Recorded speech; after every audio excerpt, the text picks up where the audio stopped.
Burkina Faso is undergoing a significant urban transformation under the leadership of Captain Ibrahim Traore. His urban development projects are advancing at an impressive rate, capturing attention from across Africa, and we'll be discussing about it. Ouagadougou, the nation's capital, is experiencing substantial changes through the construction of high-rise buildings, enhanced drainage systems, and expanded road networks, all at the behest of Ibrahim Traore. This initiative demonstrates a strategic effort to modernize Ouagadougou and improve living conditions for its residents. This progress reflects a deliberate plan to address long-standing urban challenges and position the city as a model of development, showcasing Ibrahim Traore's commitment to progress on a continental stage. Let's break it down. But before we do, don't forget to like this video as it helps this video to get to more people, and also subscribe as we bring you riveting content always. Now let's get into the details. On February 18, 2025, Mikhailou Sidibé, Burkina Faso's Minister of Urban Planning, and Maurice Konate,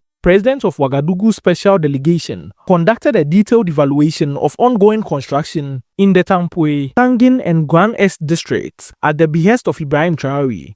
Their visits revealed considerable advancements in the development of educational facilities, sports complexes, road infrastructure, and drainage systems. These efforts align with Ibrahim Traore's objective to enhance operational efficiency and accessibility throughout Ouagadougou, ensuring that the capital meets the demand of its expanding population and serves as a functional urban center. This undertaking is a collaborative effort involving the Central City Hall, the Ministry of Urban Planning, and international partners, including prominent financial institutions. The primary aim is to reduce the travel burden on residents of outer districts who previously faced long journeys to access essential services such as education and healthcare. By establishing localized hubs, known as centralities, the government seeks to distribute resources more effectively across Ouagadougou, improving connectivity and ensuring that all areas of the city benefit from this development surge. This approach has been implemented with remarkable speed, reflecting a strong commitment to delivering measurable outcomes within a short time frame. These projects collectively aim to redefine Ouagadougou's infrastructure, addressing both immediate needs and long-term goals. The following components are driving the transformation forward. High-rise buildings are being constructed in Tampoué, Tangin, and Grand Est, significantly altering the city's physical landscape, which is a vision Ibrahim Traore has had since assuming office. Mikhailou Sidibé reported that many of these structures are nearing completion, with some requiring only days or months to finalize construction. He noted that their vertical design optimizes limited spaces, allowing them to accommodate substantial number of students and services, which supports the government's emphasis on efficient, concentrated urban development as a solution to spatial constraints. The Tangin Canal, funded by the European Investment Bank, is a critical project, currently at 89% physical completion and 90% of its scheduled timeline. Marc Duponcel, head of cooperation at the EU delegation in Burkina Faso, described it as an effective measure to prevent flooding, protecting local communities from water-related disruptions that have historically plagued the area. The initiative bolsters Ouagadougou's ability to withstand environmental challenges and ensure safety during their rainy seasons. The PAVO project, supported by the West African Development Bank, focuses on road development and asphalting throughout the city to enhance transportation networks. Bianca Oliveira, the West African Development Bank's residence manager in Burkina Faso, acknowledged that initial difficulties delayed progress, but confirmed that it has now reached provisional acceptance with minor adjustments still underway. This effort is designed to improve mobility and facilitate smoother traffic flow across Ouagadougou, supporting economic activities and daily commuting. The centralities, which I explained earlier as localized hubs, are being established to connect neighborhoods with essential infrastructure, creating self-sufficient urban zones. Maurice Konate explained that these hubs, constructed as high-rise facilities in accordance with Traore's directive, maximizes space while serving larger populations, enhancing urban integration and accessibility for residents who previously lacked nearby resources. Drainage systems are also being upgraded in conjunction with the Tangin Canal to manage rainfall efficiently and prevent water accumulation. These improvements ensure that residential and commercial areas remain protected from flooding, reinforcing the city's infrastructure and complementing other flood prevention efforts.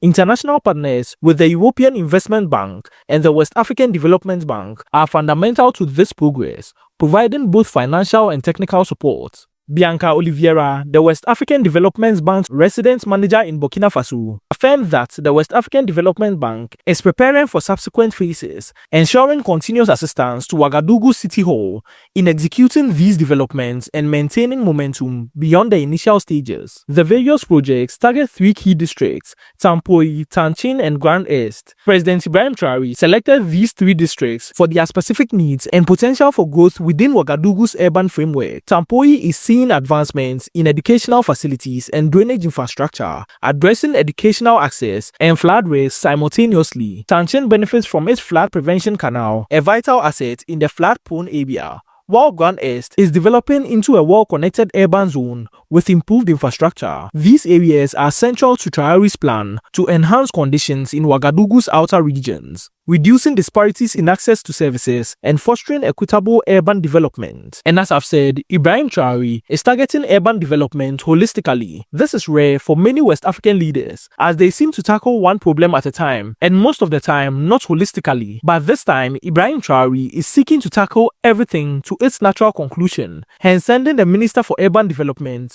to check out the progress of these projects. Ouagadougou has historically faced significant challenges, including frequent flooding, persistent traffic congestion, and uncontrolled expansion, all of which has hindered its development and strained its resources. Traore's initiatives directly address these issues through strategic use of vertical construction, robust drainage solutions, and enhanced road systems. The approach improves the city's functionality by reducing travel times, mitigating flood damage, and creating a more organized urban layout. Furthermore, it boosts Ouagadougou's capacity to withstand environmental pressures, ensuring it remains a viable capital for years to come, at the same time seeking to boost its economic viability and that of the entire nation. The rapid pace of these advancements has garnered widespread notice across Africa, underscoring Burkina Faso's dedication to sustainable urban progress and its potential to influence regional development trends. Nevertheless, challenges persist that could impact the long-term success of these projects. Securing consistent funding is essential to maintain this level of development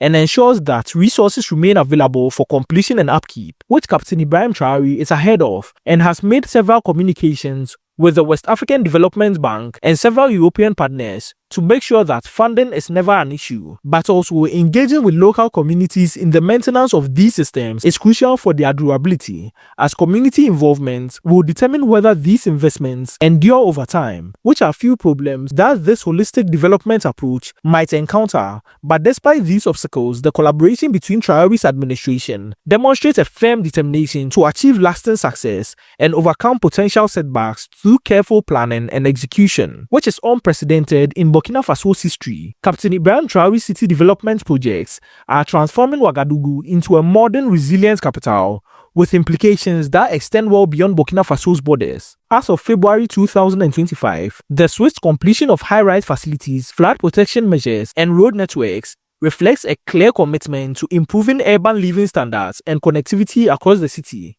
This effort goes beyond mere construction. It represents a strategic vision to establish Ouagadougou as a leading example of urban progress in Africa, demonstrating how rapid, well-coordinated development can address complex challenges. And all this from one man, Captain Ibrahim Traore. What are your views on this transformation? Could it serve as a blueprint for other African cities? Share your perspective in the comments below. Like this video if you found it informative, as it goes a long way to inform others as well. Share it with others and subscribe for more additional updates on Africa's evolving urban landscape. Check out this next video on other impressive developments happening right here in Africa. Thank you, and on to the next video. Be sure to check this next video out.